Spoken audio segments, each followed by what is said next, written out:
আপনি প্রশ্ন করেছেন আয়নাঘরের আইডিয়া কে দিয়েছিল। হ্যাঁ, আইডিয়াটা দিয়েছিল আমার বিয়াই তারেক সিদ্দিকী। সেই সব কিছু করেছে। গুলি করে মরার দরকার কি? ক্রসফায়ার দিলে বেশি লোক জানাজানি হচ্ছে, সমালোচনা বেশি হচ্ছে।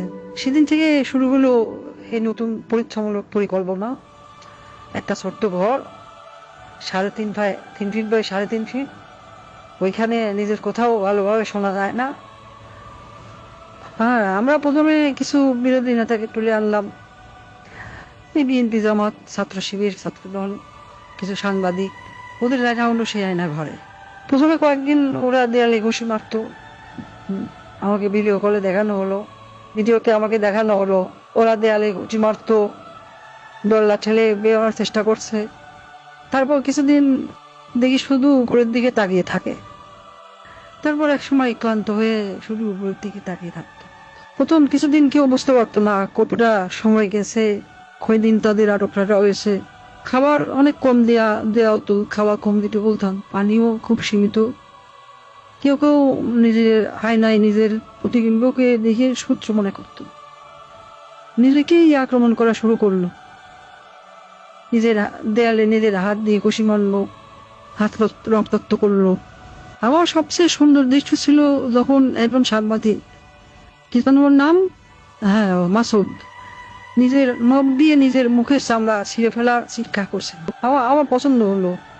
সারা দেশে আরো বেশ কিছু এরকম আয়নাঘর বানালাম।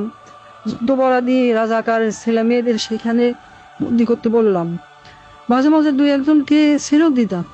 ফিরে এসে কেউ কিছুই বলতো না, ওইভাবে বলে দিয়েছিলাম যেন কেউ মুখ না খোলে। ব্যাস, সাপও মরলো না, লাঠিও ভাঙলো না। মানুষ ভাবলো যান বাঁচাতে স্বেচ্ছায় আত্মগোপন করেছিল, কিন্তু আমার আসল শক্তি ছিল প্রচারণায়।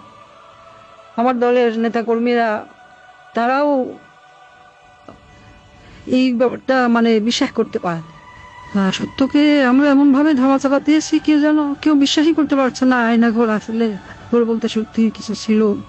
আমি হাসলাম, কারণ কেন জানেন, একবার যদি সত্য মিথ্যাকে আর মিথ্যাকে সত্য বলে চালিয়ে দেওয়া যায়, তাহলে আর কিছু করার দরকার নেই। মানুষের মনে সন্দেহ ঢুকিয়ে দেওয়াই যথেষ্ট। আমার বাবা বলতেন, একবার যদি কেউ নিজের চোখে দেখা জিনিসকে সন্দেহ করতে শিখে, তবে সে নিজের জীবনের উপর বিশ্বাস রাখে না। তখনই তুমি তাকে সম্পূর্ণ দখল করে দিতে পারবে।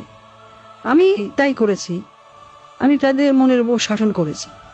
আমি তাদের কল্পনাকে বন্দি করেছি। আর তাই আজও মানুষ সন্দেহ করে আয়না ভালো বলে সত্যিই কিছু ছিল।